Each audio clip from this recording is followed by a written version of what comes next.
ये वो सारी बातें हम आप तक पहुंचाएंगे इस ब्रेकिंग न्यूज में। और हमारे साथी सबसे पहले अविनाश आपके पास, और बिहार की हलचल खत्म नहीं हो रही जब से चुनाव हुआ है, और उसमें बल्ले बल्ले के साथ, यानी बैंड बाजा बारात जो कहते हैं उसके साथ यहां हम लोगों ने नरेंद्र मोदी को देखा। लेकिन उसके बाद हम देख रहे हैं कि नीतीश बाबू, जब से हिजाब कांड हुआ है तब से थोड़ा वो बैकफुट पे हैं। और इधर जीतन राम मांझी ने एक बयान दे दिया था जिसमें उन्होंने कहा था कि कैसे वोट की चोरी हम करवाते हैं, वोटों की चोरी, यानी वोट चोरी जिसके बारे में राहुल गांधी लगातार कहते आए हैं, उसका एक उदाहरण उन्होंने दिया था। और अब जीतन राम मांझी यहां कह रहे हैं कि मुझे तो भाई एक सीट चाहिए राज्यसभा में, वरना मैं साथ छोड़ दूंगा। केंद्रीय मंत्री हैं वो, उनकी बात। लेकिन उससे पहले नीतीश कुमार दिल्ली आए हुए हैं, क्यों आए हुए हैं जरा ये बताइए। नहीं, सबसे बड़ी बात तो यही है कि नीतीश कुमार 2024 जनवरी में एनडीए में आते हैं और उसके बाद वो दिल्ली कई बार आए हैं, लेकिन कभी भी वो दिल्ली में आने के बाद बीजेपी के बड़े नेताओं से नहीं मिले हैं। ना तो पीएम से कभी मिले वो दिल्ली में आकर, ना ही अमित शाह से मिले और ना जेपी नड्डा से मिले। लेकिन इस बार नीतीश कुमार की प्रधानमंत्री से भी मुलाकात हो रही है, और जो अमित शाह से भी मुलाकात हो रही है 12:30 बजे। हाँ, अमित शाह से उनकी 12:30 बजे मुलाकात हो रही है। और चुनाव हो चुका है, एक महीने का समय बीत चुका है, नीतीश कुमार का मंत्रिमंडल विस्तार सब कुछ हो चुका है। लेकिन उसके बावजूद जिस तरीके से बिहार सरकार को लेकर लगातार इस तरीके की खबरें आ रही हैं कि बीजेपी ने 6 महीने के लिए नीतीश कुमार को छोड़ा है सीएम पद के लिए, 6 महीने के बाद बीजेपी वहां अपना सीएम बना लेगी। तो इसी के चलते ना तो नीतीश कुमार ने जब मंत्रिमंडल विस्तार किया तो वहां पर भी हमने देखा था कि जेडीयू के जो मंत्रियों की संख्या थी वो बीजेपी से आधी थी। तो नीतीश कुमार ने अपने सारे मंत्री इसीलिए नहीं बनाए थे क्योंकि उन्हें भी ये लग रहा था कि भाई कहीं ऐसा ना हो कि पार्टी के जो असंतुष्ट विधायक हैं बीजेपी उनमें तोड़फोड़ ना कर ले जाए। तो ये तमाम चीज़ें बिहार में चल रही हैं। और सबसे बड़ी बात तो ये है कि जब से बिहार के जो नितिन नवीन है उनको बीजेपी ने राष्ट्रीय अध्यक्ष बनाया है, उसके बाद से ही जेडीयू के अंदर सबसे ज़्यादा बेचैनी दिखाई दे रही है कि भाई नितिन नवीन कोई बहुत बड़े नेता नहीं थे। जिस तरीके से अचानक ही उनके नाम का जब फैसला होता है तो बीजेपी के तमाम लोग चौंक गए थे कि भाई नितिन नवीन है कौन। बाद में पता चलता है कि भाई ये बिहार के विधायक हैं, नीतीश सरकार में मंत्री हैं। वो जो उनका जो दर्जा भी था वो टॉप 10 का दर्जा नहीं है बिहार सरकार में भी। अचानक ही उनका नाम बीजेपी के कार्यकारी अध्यक्ष के रूप में सामने आ जाता है और वो दिल्ली पहुंचते हैं। तो उसके बाद से ये साफ साफ दिखाई दे रहा है कि बीजेपी की नज़र बिहार पर टिकी हुई है, और अगर बिहार में यदि किसी की कुर्सी बीजेपी छीनेगी तो वो नीतीश कुमार ही है। लेकिन सवाल ये भी उठता है अविनाश की, अगर बिहार की में नीतीश बाबू की कुर्सी छीन ली जाती है तो फिर नरेंद्र मोदी को भी तो यहां बैसाखी चाहिए, नरेंद्र मोदी को भी तो नीतीश का साथ चाहिए। और इसलिए और न सिर्फ नीतीश का बल्कि जीतन राम मांझी का साथ भी चाहिए। और अगर नीतीश की कुर्सी छीनी जाती है, जीतन राम मांझी की बात नहीं मानी जाती है, और उधर हम आंध्र प्रदेश में देख रहे हैं कि वो भी मनरेगा को खत्म करने के बाद आंध्र प्रदेश भी थोड़ा नाराज है, वहां के मुख्यमंत्री नाराज दिखाई दे रहे हैं। और यह विस्फोट किसी भी दिन हो सकता है, जो हम लोग कह भी रहे हैं कि क्या एनडीए बिखर जाएगा, तो यह बिखरते हुए हम लोग अभी से उसको देख पा रहे हैं। इसलिए यह चर्चा हो रही है और खबरें इस ढंग से ब्रेकिंग खबरें हैं जो हमारे तमाम साथी जो इस वक्त कार्यक्रम को देख रहे हैं न्यूज रूम से, इस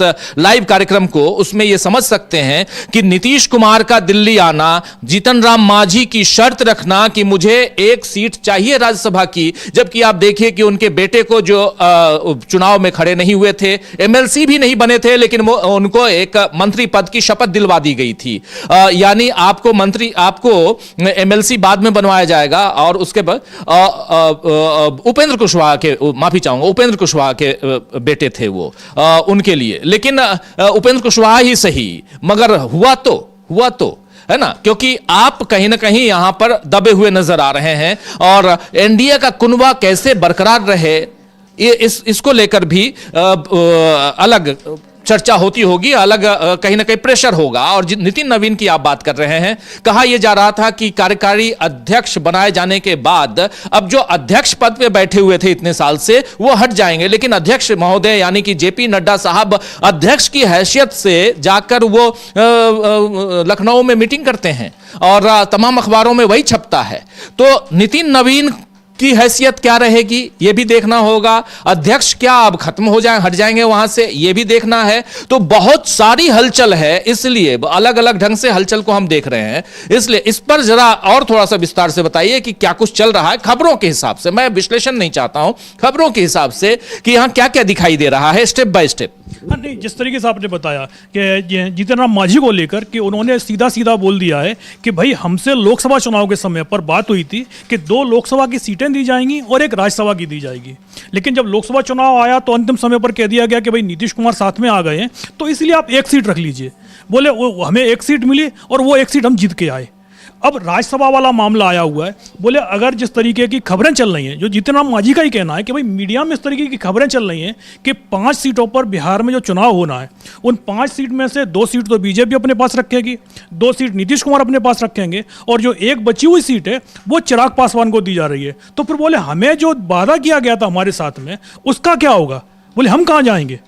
तो हमारी जो 1 सीट है वो पहले हमको मिलनी चाहिए, अगर हमें वो सीट नहीं मिलेगी तो हम एनडीए भी छोड़ देंगे। उन्होंने साफ साफ एनडीए छोड़ने की बात कह दी है कि ये जिस तरीके से विधानसभा चुनाव हो कि पिछली बार भी उनको 7 सीटें दी गई थी, इस बार 6 मिली हैं। हाँ, इस बार लेकिन यह कहा गया था विधानसभा चुनाव के समय कि आपको 1 सीट राज्यसभा की हम देंगे इन्हीं शर्त पे, और यही कह भी रहे हैं जीतन राम मांझी कि चूंकि ये उस समय जब नियम और शर्तें लागू वाली बात हो रही थी तब ये कहा गया था कि हाँ हम आपको, आप विधानसभा की 6 सीटें ले लीजिए, 6 सीटों पे आप चुनाव लड़िए, 1 सीट हम आपको राज्यसभा की देंगे। और अब आज की तारीख में अगर राज्यसभा की सीट जीतन राम मांझी को नहीं देते हैं तो यहां पर परेशानी में तो आएंगे वो, और परेशानी में एनडीए का कुनबा आएगा। और यहां से क्योंकि ये ताश के पत्ते की तरह है पूरा का पूरा ये कुनबा एनडीए का, एक बार एक पत्ता उसमें से निकला तो भरभराकर वो जो महल है वो गिरते देर नहीं लगेगी। और इसीलिए मैं कह रहा हूं कि बिहार से इसकी शुरुआत हो सकती है। नीतीश कुमार के ऊपर एफआईआर, कल ही हम लोग चर्चा कर रहे थे कि एफआईआर पे एफआईआर दर्ज की जा रही हैं, और इसलिए क्योंकि नीतीश कुमार ने एक महिला डॉक्टर जो हैं हिजाब पहने हुई थी और सबने देखा वो पिक्चर, पूरी दुनिया में वायरल है आज की तारीख में, उसके हिजाब को हटाते हुए नीतीश कुमार ने कुछ कमेंट किया क्योंकि उस समय वो उसको सर्टिफिकेट दे रहे थे। अब महिला ने तो उस नौकरी को करने से मना कर दिया, लेकिन यहां से कई सारे ढेर सारी एफआईआर दर्ज हो गई मुख्यमंत्री के ऊपर। बीजेपी चुप है, शांत है, और इस पर भी कहा जा रहा है कि बीजेपी इसलिए शांत है क्योंकि बीजेपी चाहती है कि किसी भी ढंग से इतनी एफआईआर हो जाए, इतने सारे आरोप लग जाएं नीतीश कुमार के ऊपर, ताकि नीतीश कुमार को हटाना आसान हो जाए। यानी बीजेपी नीतीश कुमार से पल्ला झाड़ना चाहती है। लेकिन यहां सवाल एक यह भी उठता है कि अगर नीतीश कुमार से पल्ला झाड़ना चाहती है तो क्या बीजेपी ने नीतीश कुमार की पार्टी में सेंधमारी कर ली है? यह सवाल भी उठता है कि क्या सेंधमारी हो गई है? अगर नीतीश को हटा दिया जाए तो क्या वो कुनबा बरकरार रहेगा? नीतीश के बिना समर्थन देगा, जेडीयू का समर्थन रहेगा इनके पास, बीजेपी के पास, क्योंकि जेडीयू के समर्थन के बिना बीजेपी सरकार नहीं बना सकती आज की तारीख में। उनको आरजेडी का साथ लेना होगा। क्या आरजेडी साथ देने के लिए तैयार है? क्या कांग्रेस पार्टी वहां साथ देने के लिए तैयार है? और इन सब के बीच अगर जीतन राम मांझी की बात हो, उपेंद्र कुशवाहा की बात हो, या एआईएमआईएम के जो 5 विधायक हैं उनकी बात हो, इन सबको भी देखा जाए तो ये भी साथ देते हुए नजर नहीं आते हैं।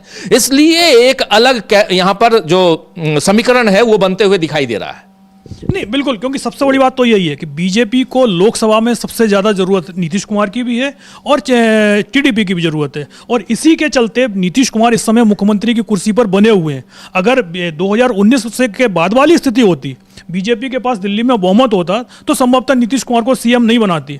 और जिस तरीके से आपने बोला है कि नीतीश कुमार के खिलाफ एक के बाद एक कई एफआईआर दर्ज हो रही हैं, तो ये बीजेपी इस समय नीतीश कुमार का खुलकर बचाव भी नहीं कर रही है। एक आध दो नेता जरूर भी नीतीश कुमार के फेवर में बोले हैं, लेकिन बीजेपी का कोई भी केंद्रीय नेता इस मुद्दे पर नीतीश के साथ में नहीं दिखाई दे रहा है। अब अगर नीतीश कुमार के खिलाफ किसी कोर्ट से गिरफ्तारी वारंट जारी हो जाता है तो बीजेपी का काम तो वैसे ही आसान हो जाएगा, उसे नीतीश कुमार को हटाना ही नहीं है, नीतीश कुमार खुद ही इस्तीफा दे देंगे। और जेडीयू के अंदर ऐसा कोई भी नेता नहीं है जो सीएम पद संभाल सके। तो बीजेपी का काम यदि कोर्ट्स के द्वारा ही हो जाए तो बीजेपी के तो बल्ले बल्ले वैसे ही है। और नीतीश कुमार को अगर बीजेपी हटाएगी तो साफ साफ दिल्ली में केंद्र की जो सरकार है वो भी हिल जाएगी, क्योंकि नीतीश कुमार का समर्थन बीजेपी की ज़रूरत है। अगर नीतीश कुमार साथ नहीं होते हैं तो फिर बहुत मुश्किल हो जाएगा, फिर तो एक तरीके से टीडीपी के का एक पूरी तरीके से प्रेशर में सरकार आ जाएगी। तो कई चीज़ें चल रही हैं, और जिस तरीके से नीतीश कुमार दिल्ली आए हैं तो पहला सवाल तो यही उठ रहा है कि क्या जिस तरीके से जो हिजाब वाला मामला सामने आया है और उसमें बीजेपी का जो स्टैंड है वो जेडीयू के साथ नहीं दिखाई दे रहा है। तो इस कहीं कहीं उसके चलते तो नीतीश कुमार नहीं आए, क्योंकि अभी तक जैसे बताया कि 2 साल हो गए नीतीश कुमार दिल्ली कई चक्कर लगे हैं, लेकिन कभी भी वो पीएम से नहीं मिलने नहीं गए हैं। मीडिया में चर्चा तो चलती थी कि भाई नीतीश कुमार को इतने बजे का टाइम मिला हुआ है, अब निकलने वाले हैं, लेकिन पता चलता है नीतीश निकले तो हैं लेकिन वो एयरपोर्ट की तरफ निकल गए हैं। तो साफ है कि नीतीश का प्रधानमंत्री से मिलना ये कई चीज़ों पर चल रहा है कि जिस तरीके से नीतीश कुमार के खिलाफ अलग अलग राज्यों में एफआईआर हो रही हैं, तो उसको लेकर भी जेडीयू के अंदर नाराजगी दिखाई दे रही है कि भाई नीतीश कुमार को डिफेंड बीजेपी क्यों नहीं कर रही है।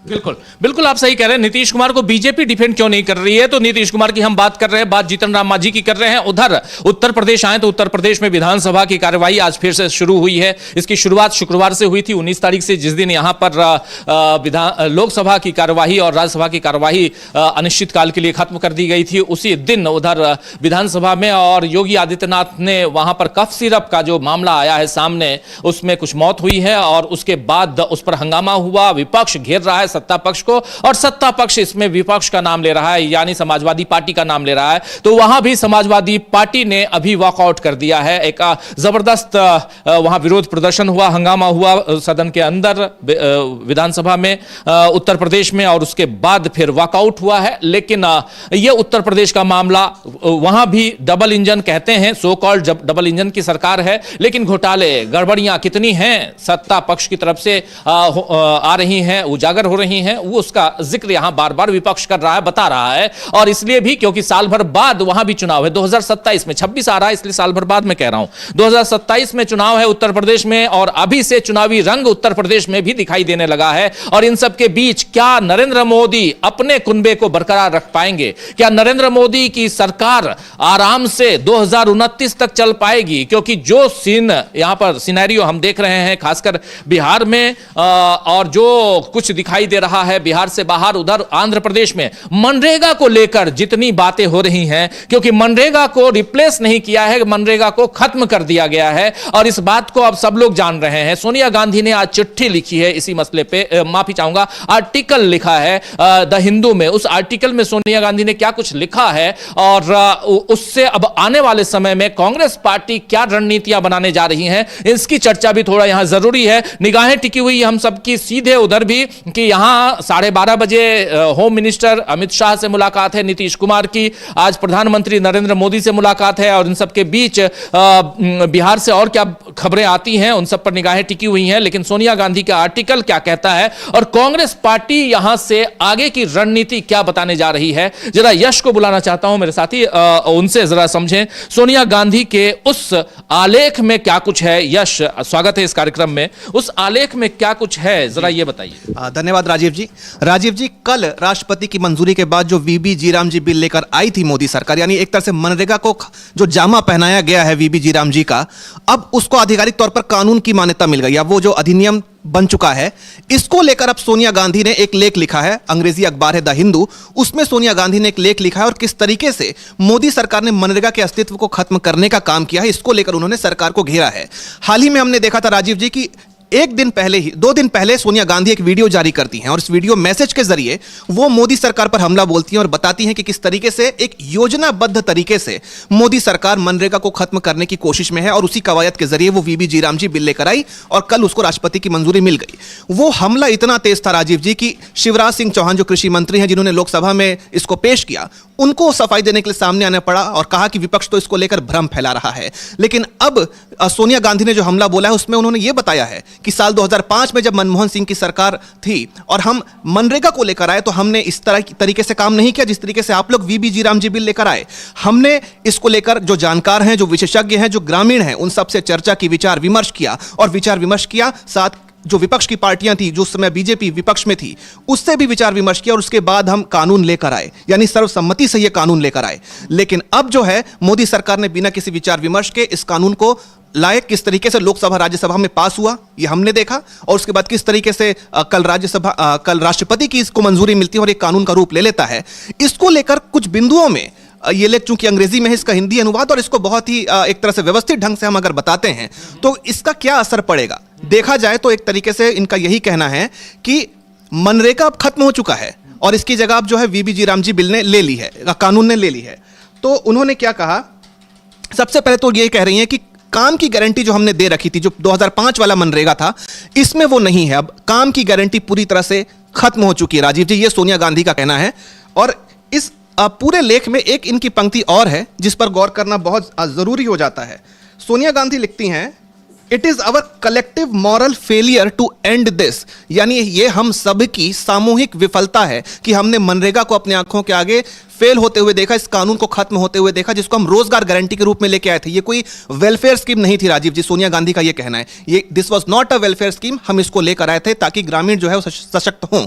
2020 में क्या हुआ था, जब कोविड काल था, तब उस समय ग्रामीण भारत की रीढ़ की हड्डी जो बनी थी, जिसने ग्रामीण भारत को बनाए रखा, वो मनरेगा स्कीम ही थी, जिसको लेकर नरेंद्र मोदी ने तो ये भी कह दिया था सदन में कि ये ऐसी योजना है जिसको हम कभी खत्म नहीं होने देंगे। लेकिन क्या राजनीतिक सूझबूझ थी, उनकी समझ में नहीं आया कि अब उसी योजना को इन्होंने खत्म कर दिया और उसको जामा पहना दिया वीबी जीराम जी बिल का।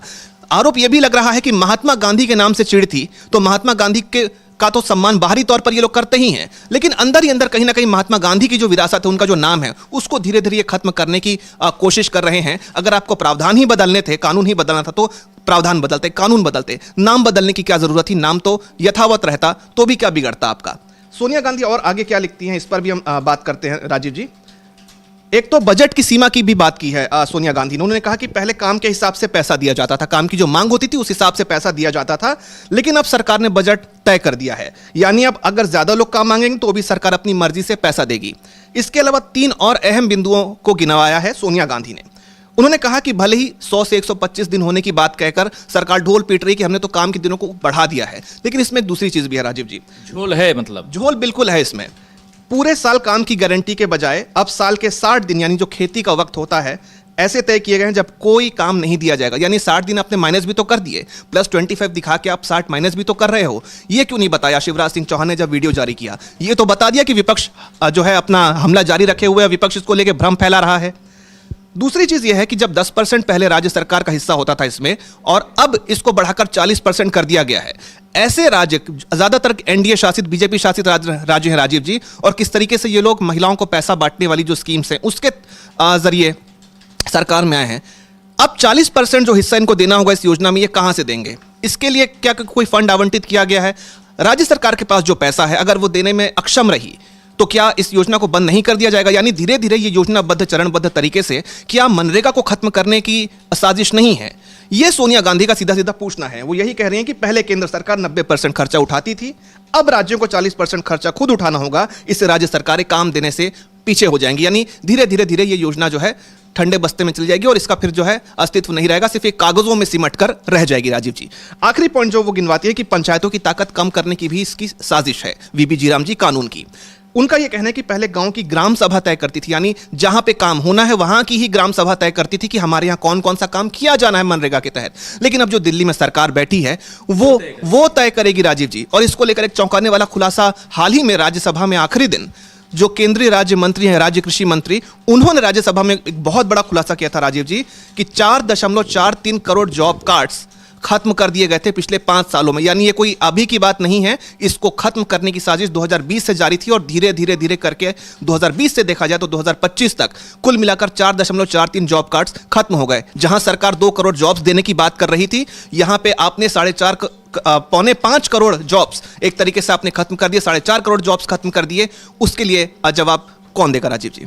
बिल्कुल बिल्कुल। तो सोनिया गांधी का यह आलेख बहुत महत्वपूर्ण है, जिसमें उन्होंने क्रमवार ढंग से बताया है कि किस ढंग से मनरेगा को खत्म किया गया, कैसे महात्मा गांधी से आपकी चिढ़ थी। महात्मा गांधी के नाम को हटाना ही नहीं, बल्कि आपने पूरी की पूरी इस योजना को ही बंद कर दिया और नई योजना आप लेकर आए, नया कानून लेकर आए। लेकिन यह कानून क्या जनहितैषी है और खासकर ग्रामीण जो जनजीवन है उस पर प्रभाव डालेगा यह कानून, और इससे क्या ग्रामीण अर्थव्यवस्था में मजबूती मिलेगी? ये सारी बातें यहां सोनिया गांधी ने अपने इस आर्टिकल में लिखकर बताया है। आपको याद कीजिए कि इससे पहले, लगभग महीना भर पहले, सोनिया गांधी ने अरावली को लेकर भी चिंता जताते हुए, अरावली के खनन को लेकर चिंता जताते हुए एक शानदार आलेख लिखा था। अरावली का मामला भी खूब आजकल सुर्खियों में है, क्योंकि 100 मीटर से कम अगर है तो उसे अरावली नहीं माना जाएगा, ये कहा गया केंद्र सरकार की तरफ से, जिस पर सुप्रीम कोर्ट ने मोहर लगा दी। और इसके बाद अब खनन माफिया जो है वो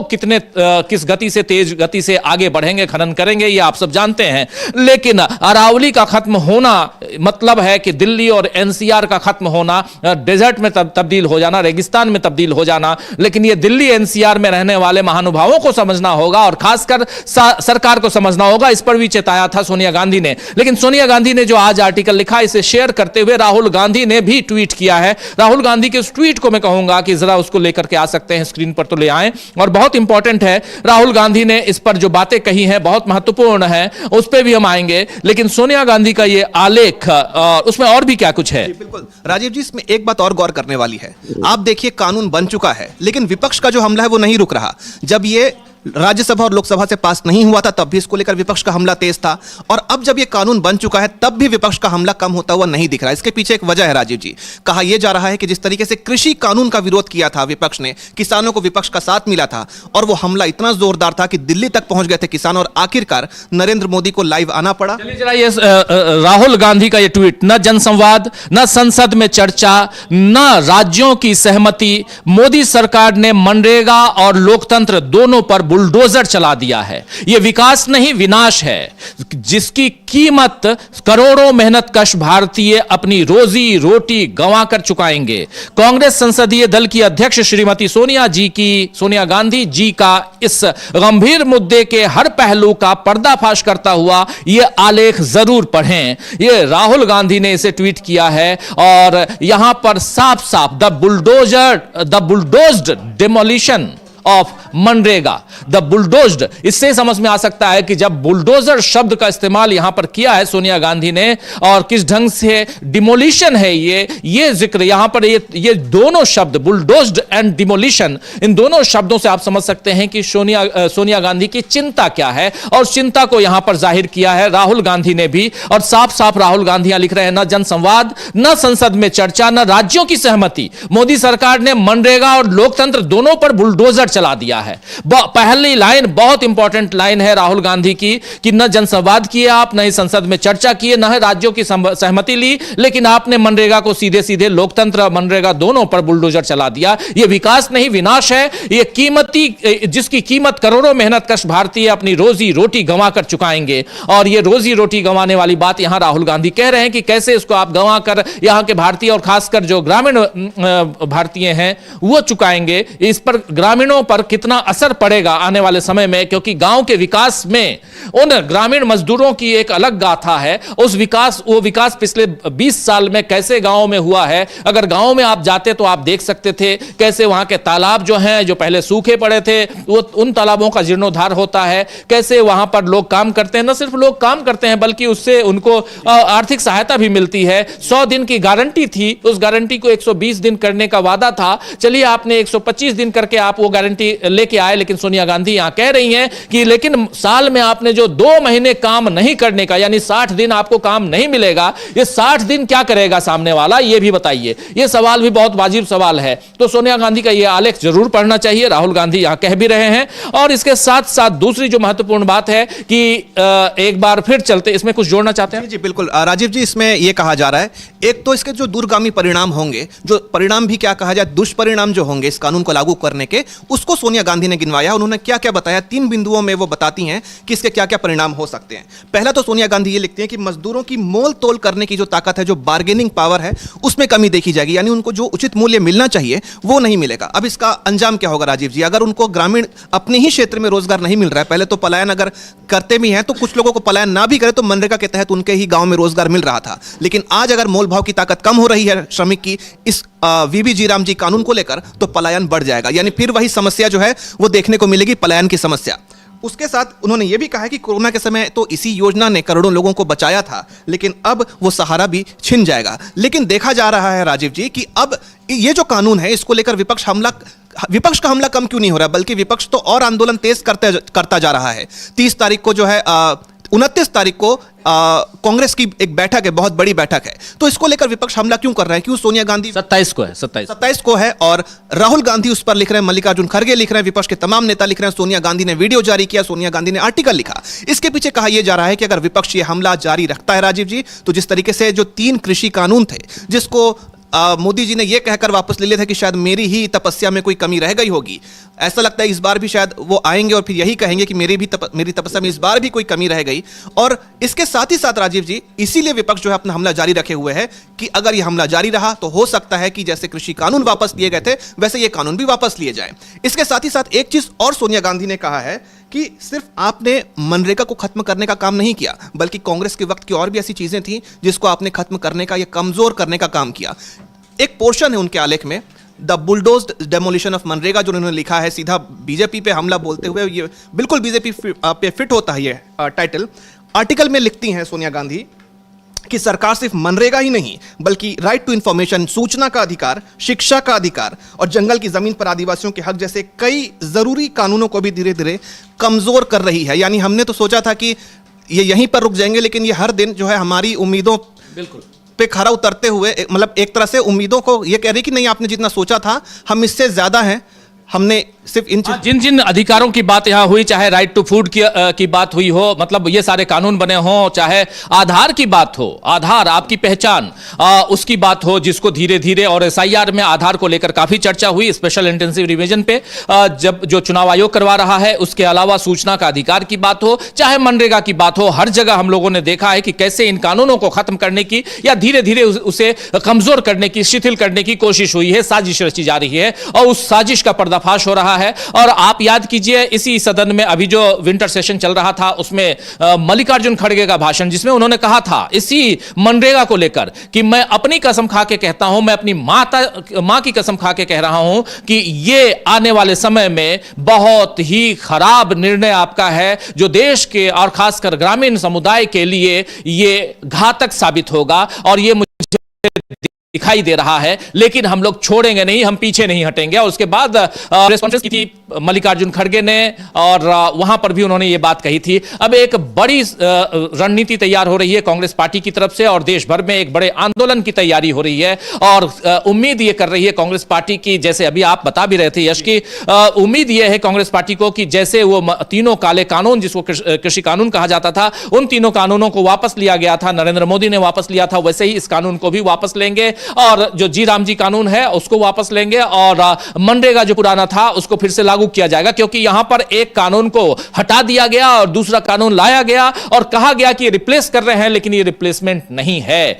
ये अपने आप में एक नया कानून है। रिप्लेसमेंट में होता है उसके कुछ हिस्सों में सुधार होता है, आप सुधार नहीं कर रहे हैं, आपने उसको पूरा का पूरा हटा दिया है, तो ये एक बहुत इंपॉर्टेंट। लेकिन थोड़ा सा फिर चलते हैं बिहार की तरफ। बिहार में जीतन राम मांझी का जिक्र हम कर रहे थे। जीतन राम मांझी ने जो बातें कही हैं उनकी जुबानी जरा सुनते हैं। वो साफ साफ कह रहे हैं कि मुझे एक वादा किया गया था राज्यसभा की सीट, अगर राज्यसभा की सीट नहीं मिलती है तो मैं छोड़ दूंगा एनडीए। जरा चलते हैं बिहार, जीतन राम मांझी को सुनते हैं क्या कह रहे हैं। कहीं विरोधी दल के भी लोग आ रहा है, रिकाउंटिंग होना चाहिए। राज्यसभा में हम पार्टी को नहीं मिल रही, तो अपना मन से भी कहा कि अलग अभी हम नहीं कहते हैं कि नहीं मिलेगा, लेकिन अब सवाल है टीवी की बात रातें हम देख रहे थे तो उन्होंने कहा था कि भाई 2 भाजपा को और 2 जदयू को और 1 लोजपा की बात हो रही है, 5 सीट है, 7 सीट में 5 सीट है, तो हो सकता है 5 सीट एनडीए को आवे। तो वैसे परिस्थिति में हम हिंदुस्तानी अवाम मोर्चा कहाँ है, इसलिए हमको मांग करना चाहिए। 2024 के एमपी चुनाव में हमको कहा गया था कि 2 लोकसभा का सीट देंगे, अब 1 राज्यसभा का सीट देंगे, तो उस समय 1 लोकसभा का सीट दिए, 1 चुनाव में जीते। धन्यवाद देते हैं नरेंद्र मोदी जी को कि उन्होंने 1 चुनाव पर जीत गए तो हमको मंत्री भी बना दिया, लेकिन आज राज्यसभा का सीट तो हमका ड्यू है 2024 के चुनाव, लोकसभा चुनाव के अनुसार ही। तो आज जब अप्रैल में 2025 में लोकसभा का राज्यसभा का चुनाव होगा तो उस समय हिंदुस्तानी अवाम मोर्चा सेकुलर को 1 सीट मिलना चाहिए, ये मेरी मांग है। ये हम अपने पदाधिकारियों को कह रहे थे, क्योंकि हम तो पार्टी में है नहीं। हमारा राष्ट्रीय अध्यक्ष इसके लिए मांग कर सकता है, हमारा प्रवक्ता मांग कर सकता है, हमारा प्रधान सचिव मांग कर सकता है, हम तो संरक्षक हैं, इसलिए हम अपने पार्टी के लोगों का ऐसा कह रहे हैं। सर सुझाव दे रहे थे कि अलग हो जाएंगे अगर नहीं मिलेगा इस तरह। अब देखिए वो तो अलग बात है, जब तक संगठन हम लोग हैं, अलग अलग होने की बात वो नहीं कहे। आप लोग देखिए फिर ट्विस्ट कर रहे हैं। हमने कहा कि आज हम मान्यता प्राप्त पार्टी नहीं है, इसलिए नहीं है कि हमको 8 सीट नहीं है, 6 सीट मिल गया था, तो हमको 8 सीट कैसे। तो यहां पे आप साफ साफ एक सबसे आखिरी आपने सुना होगा कि हम लोग मान्यता प्राप्त नहीं हैं, मान्यता प्राप्त पार्टी नहीं है, क्योंकि हम लोगों ने 8 सीटों पे चुनाव नहीं लड़ा। हम लोगों ने चुनाव लड़े थे कितने पे, तो यहां 6 सीटों पे, और लेकिन वादा किया गया था कि 1 सीट आपको राज्यसभा की मिलेगी, और अब यह खबर आ रही है कि 1 सीट भी नहीं मिलेगी। अविनाश, एक बार आप हमारे साथ दोबारा जुड़े हुए हैं, जरा आपसे भी समझना चाहता हूं मांझी का यह बयान क्या मायने रखता है। नहीं, सबसे बड़ी बात मांझी की जो कोशिश है कि उनकी पार्टी को मान्यता प्राप्त हो जाए, और उसके लिए जरूरी है कि बिहार विधानसभा में उनके 7 विधायक हों, और इसीलिए वो कह रहे थे कि भाई हमको 8 सीट दे दो, अगर 1 सीट हम हार भी जाते हैं तो कम से कम 7 सीटें तो हमको मिल जाएंगी, जिससे हमारी पार्टी को बिहार में मान्यता मिल जाएगी। और उनकी यही कोशिश चल रही थी। और उनका दूसरा वो जो कहना, जो पहले भी हम बोल चुके हैं कि 5 सीटों का जो राज्यसभा जो चुनाव होना है उसका तो आपने बंदरबाट पूरा कर लिया है, हमारे हिस्से में कुछ भी नहीं आ रहा है। जबकि दूसरी तरफ जो उपेंद्र कुशवाहा हैं उनको आपने एमएलसी सीट भी दे दी है, उनको आपने राज्यसभा की सीट भी दे दी है, जबकि महाजी बिहार के मुख्यमंत्री रह चुके हैं और उनका जो जनाधार है वो उपेंद्र कुशवाहा से काफ़ी ज़्यादा है। और उपेंद्र कुशवाहा के पास जो जनाधार है वो देखा जाए तो वो पहले से ही एनडीए को वोट देते रहे हैं वो लोग। तो उपेंद्र कुशवाहा से ज़्यादा बड़े नेता हैं मांझी, जब देखा जाए तो वो जो चिराग पासवान है उनसे भी ज़्यादा उनका दबदबा है। लेकिन एनडीए के अंदर जिस तरीके से मांझी को एक तरीके से कमज़ोर रखा जा रहा है कि उनको केंद्र में भैया अपने मंत्री बना दिया, लेकिन 3 सीटों की बात करके आपने उनको सिर्फ 1 सीट पर समेट दिया है। और इसीलिए उनका जो दुख है वो बार बार निकल कर सामने आ रहा है कि बोले ना तो हमारी पार्टी को आप जो राज्य स्तरीय पार्टी है उसका दर्जा लेने दे रहे हैं, उसके लिए उतनी सीटें आप हमको नहीं दे रहे हैं। कि पहले तो बात की थी मांझी ने 40 सीटें मांगी थी बिहार विधानसभा चुनाव से पहले, हम लगातार उनके बयान सुन रहे थे कि बोले यदि 40 नहीं तो 20 सीटें भी दे देंगे तब भी चल जाएगा, नहीं तो हम अपनी जो औकात है वो बता देंगे। तो अब जो जिस तरीके से मांझी आए हैं और उन्होंने कहा कि भाई हमको 1 सीट दो, नहीं तो हम एनडीए भी छोड़ देंगे, तो सीधा सीधा एक मैसेज है कि भाई अगर एनडीए में बीजेपी अपने सहयोगी दलों को से जो वादे किए हैं अगर उनको पूरा नहीं करेगी तो फिर भाई एनडीए में रहने का मतलब क्या रह जाएगा। कि अभी आप कुछ भी बोल देते हैं कि भाई हम आपको ये इतनी सीटें देंगे, लेकिन जब आपका मतलब निकल जाता है तो फिर आप पहचानते नहीं हैं कि भाई आपसे तो 1 सीट आप एक मंत्री बना दिया हमने आपको। लेकिन जो मुख्य बात थी कि जो सीटें की बात मांझी से की गई थी उसको लेकर ही मांझी लगातार बोल रहे हैं कि हमें जो हमारा हिस्सा जो है बस हमें हमारा हिस्सा दे दो, दूसरे से हमको मतलब नहीं है। एक बात ये साफ समझ में आ रही है कि यहां पर चाहे बिहार हो चाहे दूसरे राज्य हो, हर जगह बीजेपी अपने आप को मजबूत करना चाहती है, ये साफ समझ में आता है। महाराष्ट्र में भी हम लोगों ने यही देखा कि कल रिजल्ट आया है महाराष्ट्र में, और उसमें भी उस रिजल्ट के साथ साथ लेकिन जो कुनबा है इनका यानी महायुति वहां पे जो है वो कुनबा मजबूती के साथ उभर के आया है उस निकाय चुनाव के रिजल्ट में। लेकिन साथ साथ दूसरी बातें यहां नजर आती हैं कि महायुति के जो दूसरे साथी हैं, चाहे अजित पवार हो चाहे वो शिंदे हो, ये कमजोर हुए हैं पहले से। आंचल को बुलाना चाहता हूं। आंचल, जरा महाराष्ट्र की सियासत पर गहरी नजर रखती हैं आप, पैनी नजर रखती हैं, जरा आपसे भी समझना चाहता हूं कि एक तो रिजल्ट और उसमें ये नंबर 1 की पार्टी बीजेपी बन के आई है, अच्छा है क्योंकि उनकी सरकार है, उस हिसाब से उन लोगों ने अपने हिसाब से, और इसमें ईवीएम से वोटिंग हुई है ये भी कहा जा रहा है। जो दूसरा ग्रुप है यानी महाविकास आघाड़ी वाला जो ग्रुप है जिसमें कांग्रेस पार्टी उभर के आई है मजबूती के साथ, नंबर 1 पे है, लेकिन कांग्रेस के अलावा उद्धव ठाकरे गुट को और एनसीपी को, शरद पवार गुट को दहाई का आंकड़ा नहीं मिला। और सबका यह कहना है कि वहां पर ईवीएम के कारण ये सारे रिजल्ट आए हैं। चलिए ईवीएम का केस वो तो चलता रहेगा, लेकिन उसके अलावा उद्धव ठाकरे, आदित्य ठाकरे, इन लोगों के बयान भी हैं। आदित्य ठाकरे का एक बयान पिछले दिनों आया है, क्या कुछ है? देखिए राजीव जी, अगर जिस तरीके के नतीजे देखे जाएं, नतीजों पर विपक्ष तो पहले से ही सवाल उठाता आ रहा है, चाहे वो विधानसभा चुनाव के नतीजे हों चाहे ये हो, और आगे भी अब बहुत जल्दी चुनाव होने वाले बीएमसी के उस पर भी नजर है हमारी। लेकिन जो अब नतीजे आए हैं उस पर संजय राउत ने भी सवाल उठाए हैं। उन्होंने तो साफ साफ ये कह दिया है कि ये जो नतीजे आए वो वोट चोरी करके आए हैं, और ऐसा नहीं है कि पहली बार संजय राउत की तरफ से इस तरीके का बयान दिया गया, इससे पहले भी वो कई बार कह चुके हैं कि जो नतीजे आते हैं उसमें कुछ ना कुछ धांधली होती है। विधानसभा चुनाव के नतीजे भी हमने देखे थे किस तरीके से ग्राउंड पर कुछ और नजर आ रहा था और जो नतीजे आए वो कुछ और ही थे, और उसके खिलाफ आंदोलन भी छिड़ा था। और अब वही दोबारा से इस नतीजों को भी देखकर यही लगता है कहीं ना कहीं, क्योंकि जिस तरीके से संजय राउत सवाल उठा रहे हैं, आदित्य ठाकरे ने भी बोला है, और अब अगर हम इस बीच बात करें नतीजों के अलावा और भी चीजों की, तो अभी एक और बड़ा मामला है। जैसे अगर बीएमसी चुनाव की बात करें, आगे बीएमसी चुनाव होने, उस पर नजरें सबकी हैं, और इस बीच एक ऐसी घटना सामने आ रही है जो कई सवाल खड़े करती है शासन पर, प्रशासन पर। क्योंकि प्रशासन अगर देखा जाए तो वहां पर सरकार महायुति की है, यानी कि एनडीए की सरकार है, बीजेपी सबसे बड़ा दल है एक तरीके से, और उसमें जो सीएम है वो फडणवीस ही हैं। और इस बीच जो घटना आई है वो ये है कि एक ऑटो रिक्शा चालक को बीजेपी के नेता पराग शाह ने मारा है, और इसकी वीडियो काफी वायरल हो रही है सोशल मीडिया पर। और इस वीडियो में देखा जा सकता है कि साफ साफ तरीके से कि पराग शाह जो बीजेपी के नेता हैं, खुलेआम गुंडागर्दी करते हुए सड़क पर दिखाई दे रहे हैं, और वहां पर खड़े लोग आराम से उस घटना का एंजॉयमेंट कर रहे हैं। ये देखा जा सकता है साफ साफ किस तरीके से इसका वीडियो काफी वायरल हुआ। उसके बाद पराग शाह की सफाई भी आई है इस मुद्दे पर कि आखिर उन्होंने क्यों मारा। तो निकल कर ये सामने आया, पराग शाह का कहना ये था कि हम आंदोलन कर रहे हैं बीते कुछ दिनों से वहां पर, क्योंकि परेशानियां होती हैं। रॉन्ग साइड जो है ऑटो चालक आ रहा था, मैंने इशारा किया, रोकने की कोशिश की, लेकिन वो रुका नहीं। और जब नहीं रुका तो मैं गया और मैंने सामने से रोका ऑटो चालक को, और उससे पूछा कि भाई इतनी क्या जल्दी है। तो ऑटो चालक ने बोला कि हाँ मुझे थोड़ी सी जल्दी है, मुझे जाना है। और इतने में ही उनकी थोड़ी सी बहस होती है और वो अपना आपा खो बैठते हैं। ये बात उन्होंने खुद भी कही कि हाँ मैं थोड़ा गुस्से में था, आपा खो बैठा अपना, इसलिए मेरा हाथ उठ गया। तो मतलब ये कहीं ना कहीं सवाल खड़े कर रहे हैं मौजूदा विधायक जो है उस एरिया से, घाटकोपर की ये घटना है बताई जा रही है। तो मौजूदा जो विधायक है उस पर भी सवाल खड़े करते हैं कहीं ना कहीं, क्योंकि उनको क्यों जरूरत पड़ रही है इस तरीके का आंदोलन शुरू करने की। ट्रैफिक पुलिस भी तो ये कर सकती थी, लेकिन ट्रैफिक पुलिस नहीं मान रही है उनकी बात। तो कहीं ना कहीं वो खुद ही सड़कों पर निकल आए हैं और वो अपने शासन पर भी सवाल खड़े कर रहे हैं, बीजेपी की सरकार पर। सजा देने की बात कहां से आ जाती है कि अगर किसी ने सपोज ये आप आंदोलन कर रहे हैं, आप प्रोटेस्ट कर रहे हैं, आप जा रहे हैं, उधर से ऑटो वाला आ जाता है, तो आप विरोध में ऑटो वाले की पिटाई कर देंगे, ये तो कहीं से भी जायज नहीं है। और ऐसे में सत्ता पक्ष पे गंभीर सवाल तो खड़े होते ही हैं। क्या कुछ कहा है आदित्य ठाकरे ने? आदित्य ठाकरे का कहना है कि जिस तरीके से मारपीट की गई है वो बहुत बड़ा अपराध है।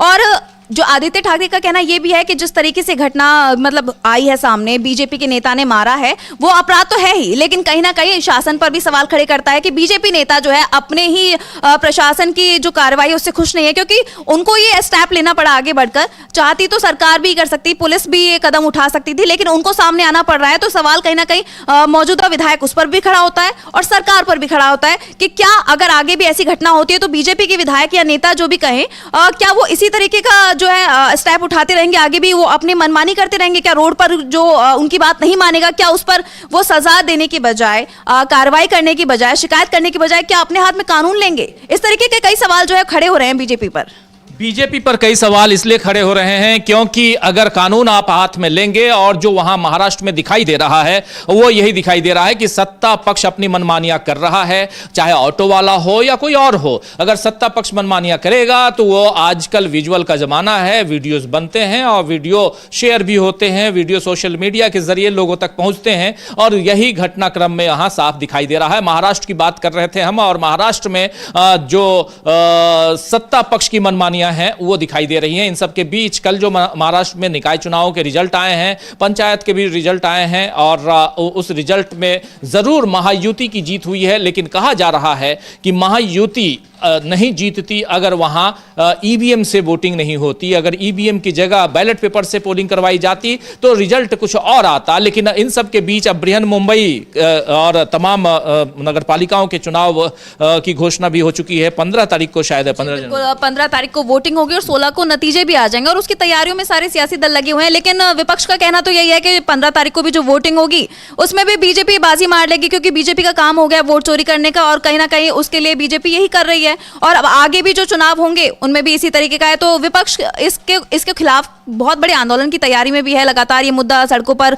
उठा रहा है, जनता के बीच पहुंचाया जा रहा है वोट चोरी का जो मुद्दा है। और अब आगे भी देखना होगा कि क्या होता है, क्या विपक्ष के इस मुद्दे पर जनता का समर्थन उसे मिल पाता है, क्योंकि अभी तक जो देखा जाए उस हिसाब से तो जनता तक ये मुद्दा पहुंच रहा है और बहुत सी आवाजें उठ भी रही हैं। क्योंकि इससे पहले भी हमने देखा था कि विधानसभा चुनाव के नतीजों पर जब सवाल उठाए गए थे तो कुछ लोगों ने इसको लेकर आंदोलन भी छेड़ा था, गाँव में इसके खिलाफ आंदोलन छेड़ा गया था, सवाल उठाए गए थे कि हमने तो हमारा वोट इस नेता को दिया ही नहीं था। तो फिर ये हमारे क्षेत्र से जीत कैसे सकता है। और अब जो चुनाव आने वाले हैं उसके लिए भी लगातार यही कहा जा रहा है कि अगर चुनाव इसी तरीके से किए जाते हैं तो बीजेपी की जीत होगी, क्योंकि विपक्ष ने साफ कर दिया है कि वो वोट चोरी कर जीत रहा है। विपक्ष ही नहीं, अब तो जीतन राम मांझी भी कह रहे हैं, उन्होंने तो कबूल ही कर लिया है, साफ साफ उनका वीडियो भी सामने आया, उसके बाद उनको सफाई भी देनी पड़ी। अगर वो उनका वीडियो नहीं था, उनको सफाई देनी क्यों पड़ी, सवाल उस पर भी उठ रहे हैं कि आप।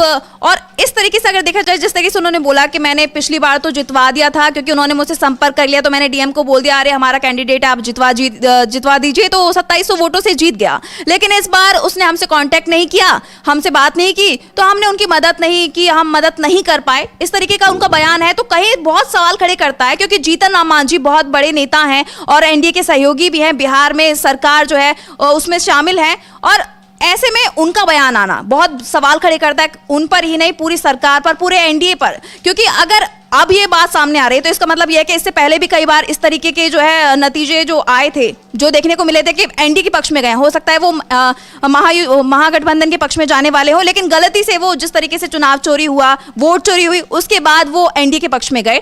तो ये बहुत सवाल है इस तरीके के कई जो विपक्ष उठा रहा है। बिल्कुल बिल्कुल। बृहन मुंबई की बात के जरिए हम वहां बिहार तक पहुंच गए, क्योंकि बिहार में अभी रिजल्ट आया और रिजल्ट में हम लोगों ने देखा कि वहां पर बिल्कुल आंधी की तरह एनडीए के पक्ष में पूरा का पूरा रिजल्ट गया, और इसलिए कहीं ना कहीं ये शंका, ये शक जो है वो पैदा होता है कि क्या सचमुच वोट की चोरी होती है। और उसी शक के दायरे में अब वो बयान भी आता है जब साफ साफ कह रहे हैं जीतन राम मांझी, जो पूर्व मुख्यमंत्री हैं बिहार के, कद्दावर नेता हैं, आज की तारीख में केंद्रीय मंत्री हैं, और उनकी पार्टी भी इस बार, और उनकी पार्टी ऑलरेडी एनडीए का सदस्य है, और वो अगर कहते हैं, स्वीकार करते हैं कि हमने वोट चोरी करवाई, हमने कहा डीएम को और जितवा दिया, तो ये छोटी बात नहीं, ये स्वीकारोक्ति है, जो स्वीकार करना होता है कि हाँ हमने चोरी करवाई। और इसके बाद फिर दूसरे रिजल्ट्स के बारे में क्या ही कहा जाए यहां पे, क्योंकि अगर आप यहां आते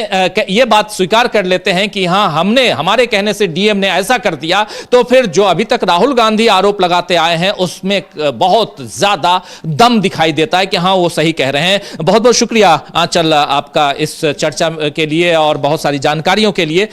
लेकिन थोड़ा और आगे बढ़ेंगे और आराधना को भी बुलाना चाहता हूं कि एप्स्टीन के मामले में जो एप्स्टीन फाइल्स की चर्चा यहां करना जरूरी है, इसलिए भी करना जरूरी है आंचल की अभी पिछले 3-4 दिनों से ही नहीं बल्कि महीने भर से, आराधना आई आप भी, और महीने भर से हम लोग देख रहे हैं कि लगातार इसकी चर्चा चल रही थी। एप्स्टीन फाइल अगर आ जाती है तो उसके बाद तहलका मच जाएगा, उस तहलके का इंतजार था, लेकिन इन सबके बीच कहा गया कि 16 फाइलें गायब कर दी गई हैं। लेकिन अब खबर आ रही है कि वो 16 फाइलें आ गई हैं, अपलोड कर दी गई हैं। क्या कुछ है उसमें?